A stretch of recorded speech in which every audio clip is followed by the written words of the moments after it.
So I just wanted to um, talk about two things. The air mattress behind me. If you're used to sleeping in a regular Western style tall bed that's way off the floor like most people do in the USA, where like in the Far East in Asia, there's a lot more like low to the ground kind of interior design. And if you're not used to sleeping on the floor, like this air mattress is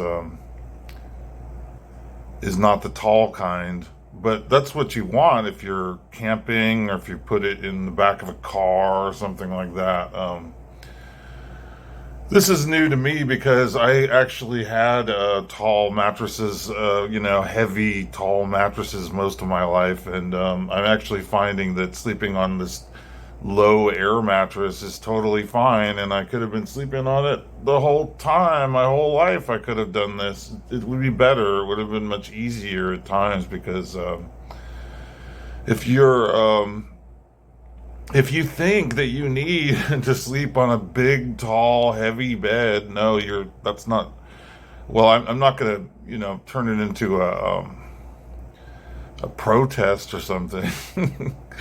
But anyway, it's important to keep the floor clean, and especially Americans, we don't usually leave our shoes near the door like they do in other places in the world. But if you don't leave your shoes near the door and you bring your dirty shoes into the house, then your floor gets dirty. And if you're sleeping on the floor, then you're sleeping right next to all the dirt that you brought into the house. And so I was having like really bad allergies, but when I was sleeping, and I thought it was from the heating vent, but it wasn't actually. I swept the floor. I don't actually have a proper vacuum cleaner at the moment, so I'm still sweeping with the broom all the dirt off of the floor. And once you do that, then it's much easier to sleep. I was highly congested for quite some time. But once again, that's not what I'm here to talk about. I'm here to talk very briefly about like fair use for video, specifically from the archive.org video archive, which I have been using since they went online first in I think they went online in 1990. But in the 90s, I worked as a computer programmer mostly. Even though I had a literature degree and also a master's degree in urban and regional planning, I did not find any work in those occupations. I found there was a big boom of computer work, and everyone else in my family was also, they also did some kind of computer work. Or, I mean, we were very computer savvy, starting, I guess, mainly because my dad had a job as a computer programmer the whole time I was growing up. And so I had the chance because I was making really nice money. I was living in San Francisco. I was getting paid a lot of money to be a contractor, designing like databases in the 90s for big companies in some cases. And so I would be a contractor. I would be hired to work just on a project, and uh, between between projects, I would go on a trip somewhere in the world, and I did a lot of world travel in the 90s, and that was pretty unusual. And I was one of the only people that I knew who was doing that. But I traveled just for the heck of it, not for work, just traveling places on as a vacationer, as a holiday maker, to all over the place in the 90s. And so and I also lived in San Francisco, which is a very cosmopolitan city. And so my perspective in the 90s was very international. Or, I mean, that was my consciousness of what was happening in the world became a lot more international. And so what I'm doing now, I'm trying to kind of see what I could use as storytelling devices to tell a story using found video footage, because a couple years ago I found or I tried for the first time. I got the BBC footage from the BBC archive, and I tried out BBC footage on YouTube just by downloading it and placing it again on YouTube, basically moving it from archive.org to YouTube. And so with the BBC footage from the 80s, or at least the 80s and before 1988, I found that I could use all of that stuff, and they didn't even restrict it. And then I also found later that much of what is on television, or I've actually found this most recently, and I'm doing this right now with television, French television, Dutch television. I found one for Vietnam television, and I'm trying out one for Australian television from 1990. If I can get a good solid amount of video footage that I actually can use on YouTube of world television footage from 1990, well, it's not a big surprise that it's not heavily protected by copyright, because I mean, it's dated. I mean, it's not like you would a person would want to use it normally. Or I mean, they're not cashing in on it right now on like some kind of reunion tour like they would be with music. So there are some pieces of music that are heavily copyright protected. Like if I do I've heard, I haven't tried it, but I've heard that King Crimson songs are very heavily protected, for example. So I wouldn't try to play those unless I was, feeling like it's a good day to take a gamble, because it used to be like I used to get scary messages. I mean, I've had this YouTube channel for oh gosh, it's like a lot of years now, since like 2011, I guess. And it used to be that in the beginning that I would get scarier looking messages, and I even had one friend who was doing a YouTube channel around 2011 who got his whole channel suspended. But I think that he was just posting things and not worrying about it, just being kind of like he was on a mission where he was like on a space probe that's eventually going to crash into Mars, but in the meantime, you get good photographs. I've always been running my YouTube channel very carefully, because I like it. I like to be able to post things to YouTube, and I don't want to post things that would get me in trouble with copyright. So like the one example, like the easiest way to get in trouble with copyright would be to be like posting brand new movies, or posting music of some album that just came out. You would get in a lot more trouble. I don't do that, so I don't know what happens. But if I'm posting and I'm trying to see if the television footage that I found on archive.org, it's not labeled. It doesn't say whether it's copyright protected or not. But since it's TV from 1990, and it's not in English, and I don't think that archive.org tries to be international, and like they don't have like a French interface and a Spanish interface. I think their whole interface is in English. So, primarily used by English speaking people. But they have all this television and movies and stuff that are in other languages. And starting in like 1990, which I think is the year they started their website, archive.org, they and the BBC, what they did is they started releasing VHS tapes in 1988. And so all of those tapes had a really heavy copyright protection notice on them. So all of the footage from the BBC after like 1988 is mostly from these VHS tapes that they had. I think when archive.org started in San Francisco, they just had, what is it, like they had 11,000 VHS tapes that they digitized at that point and put on the web for the first time. And I've been using the site ever since then.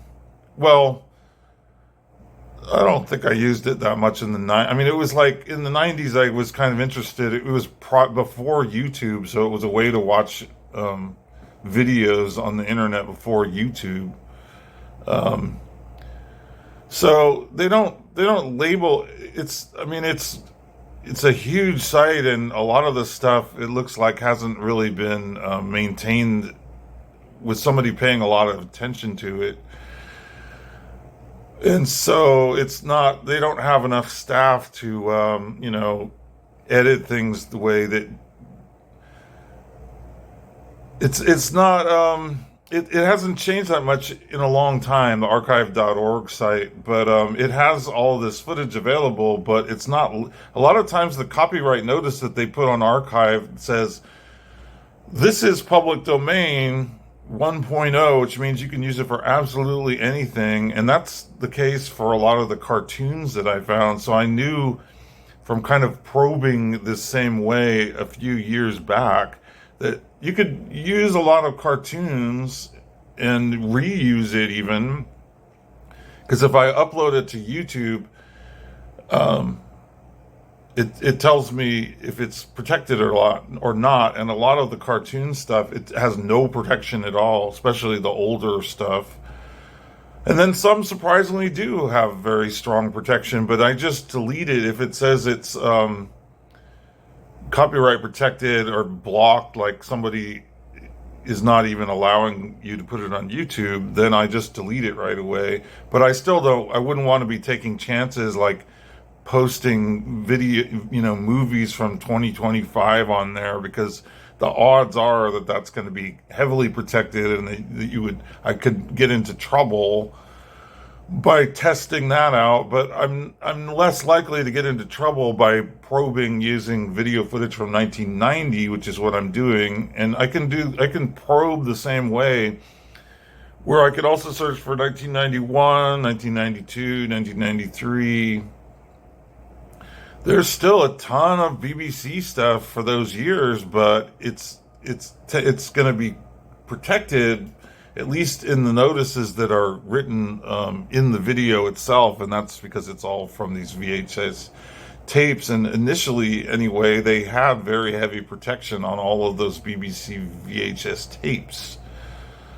So that's what I'm doing here. And so it was fantastic to try this with cartoons a few years ago. Now I know that I should try to post a bunch of cartoons, because most of them are not heavily protected. And also TV that's not BBC in the 90s, like I just tested with this French TV show, Les Nolls l'Émission, which is a really great TV show that was modeled after Saturday Night Live, that was made in Paris just for 2 years only, but it's fantastic. I mean, even if you don't speak French, because actually, if you don't speak French, well, they speak in English half the time in the show, or the music a lot of times is in English.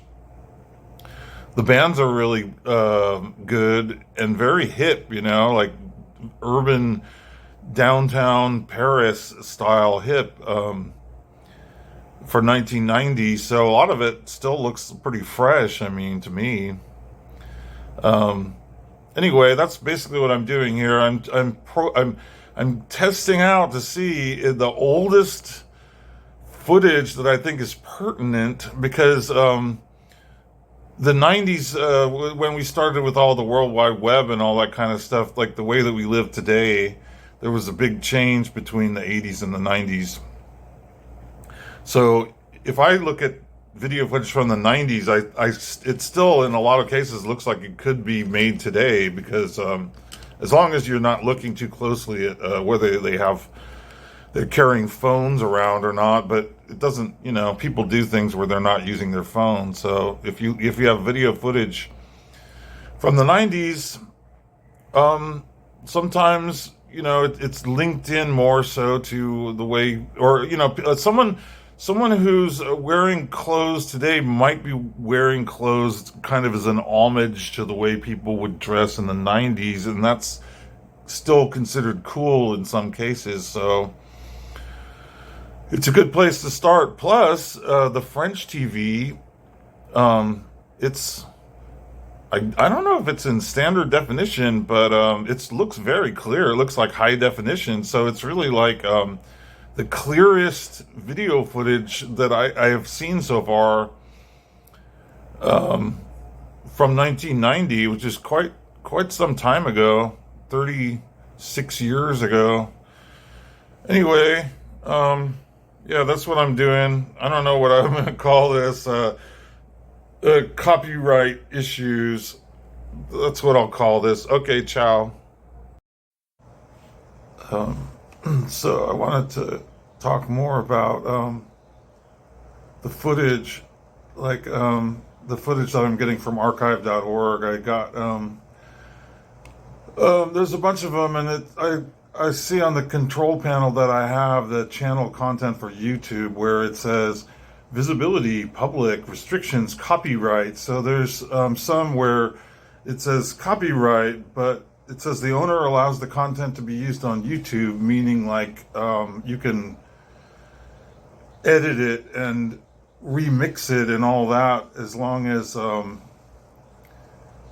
and you don't have to attribute it. As far as I know, that's what that means. So for the Australian TV ads, that's what it is, and also for the Vietnamese TV has the same licensing, and also Le Nol L'Emission has that same licensing.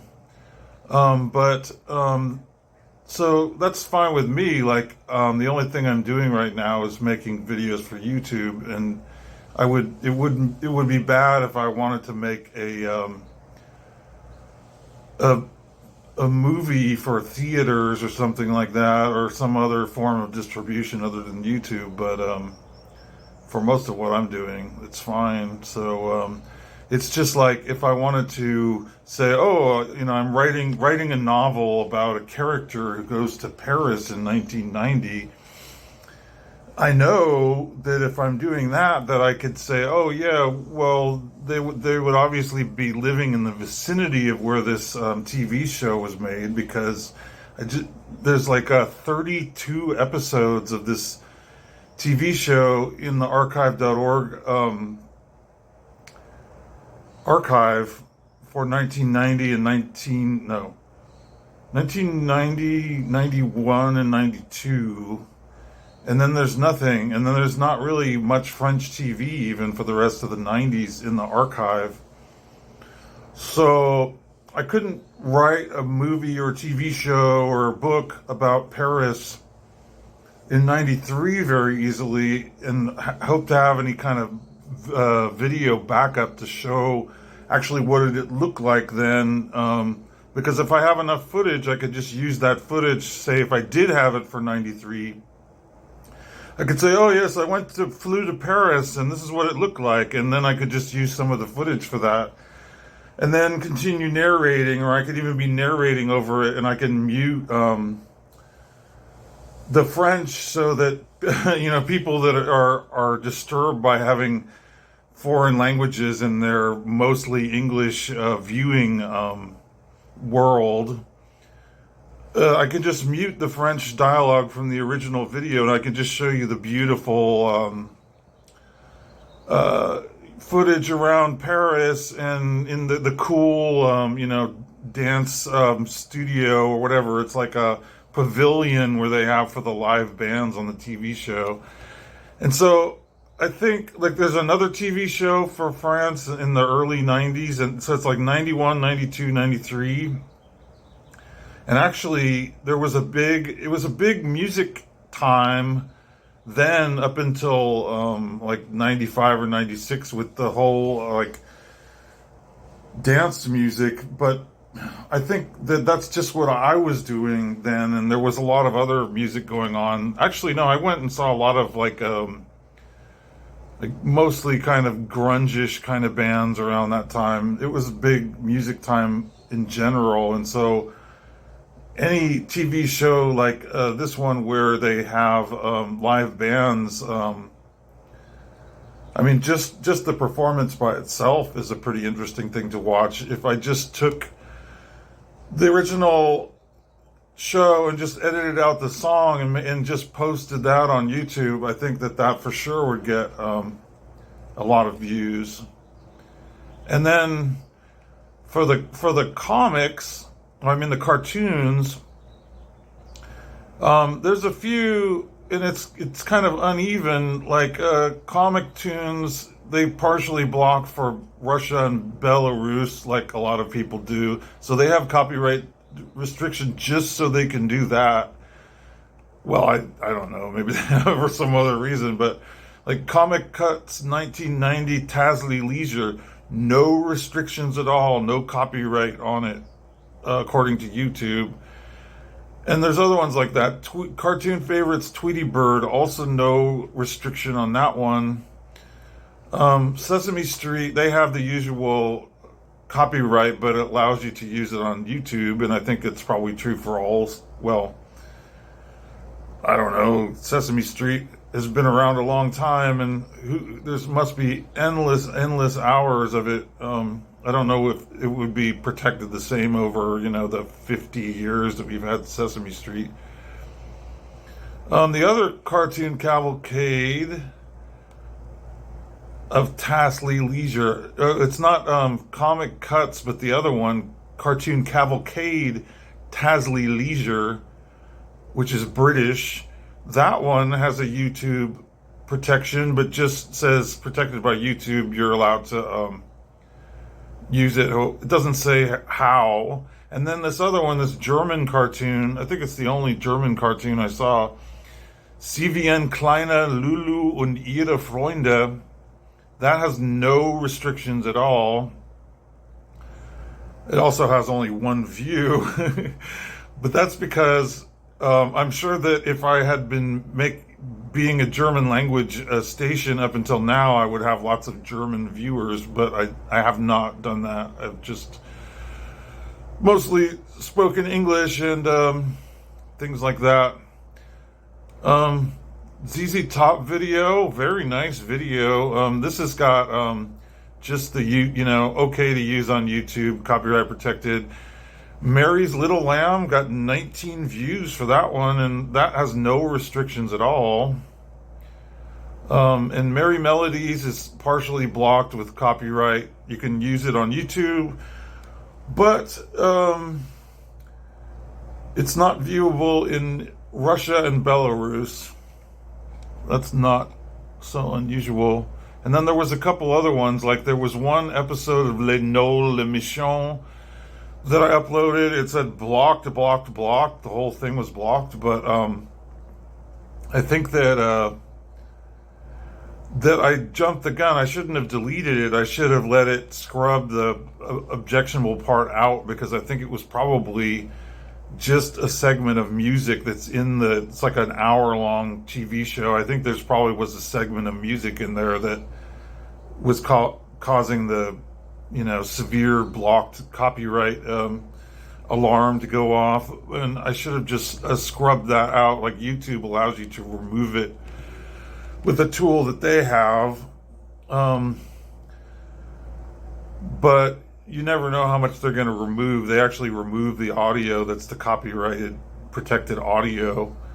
And the Dutch TV, KLM TV, no restrictions at all. And I think that it's probably they have a whole bunch of those, like 20 episodes of KLM TV from 1990. And I haven't looked at 1991 yet, but that's quite a lot. I mean, if you wanted to have a story that was happening at that had anything to do with flying KLM or walking around Schiphol Airport, And there would surely be some footage in there of people walking around Amsterdam or some other place in the Netherlands. So that would be pretty cool. I'm going to try to examine that footage pretty carefully. Uh,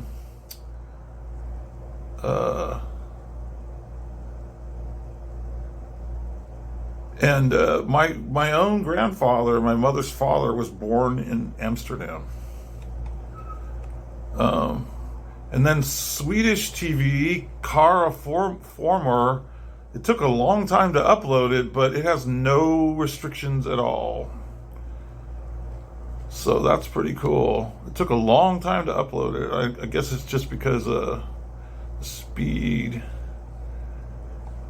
So basically, I mean, I haven't. Oh, there's a few other ones that I'm going to try and I haven't done yet, and so maybe I'll report on those again later after I see if they upload and they're a work or not. But I found Saturday Night Live. I found AM PM commercials for Japan. I found a whole bunch of stuff for Japan where in this old English language interface that I'm using, it doesn't let you search by Japanese TV, but there's a ton of Japanese TV if you just scroll through the entire collection of television from 1990, I come up on all this Japanese TV. I don't see other, well, I'm not an expert enough probably to know whether it, maybe some of it is Korean or something as well, or Chinese even, because I don't know the difference between the characters, the Japanese character. Well, yeah, I can kind of tell what Japanese characters look like, I guess. I can sort of tell. Anyway, I think all of these are Japanese, which is fine, from 1990. And they're not, this is an English language site, so they weren't put there for a Japanese audience. They were put there for an English speaking audience to be, which of course some of those people speak Japanese too. So it's not written in English letters. Anyway, after I try these out, I'll probably do another video report. Ciao.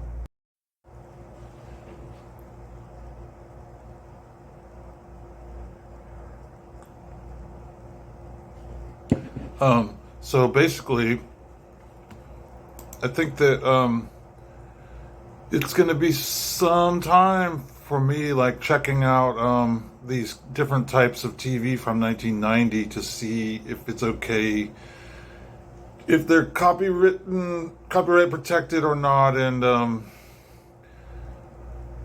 to see like what kind of story could be forged with it.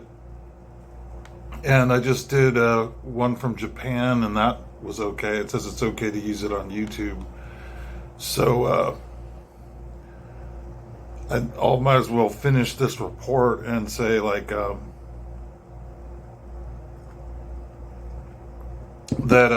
With the Swedish TV, we have Swedish interiors here where I live, and a lot of other places too, because of IKEA. So I can show clips of Swedish TV and then go to IKEA and pretend that I'm in Sweden. Okay, that's all I have to say about international television 1990 at this point. So that is the end of this report. Okay, ciao.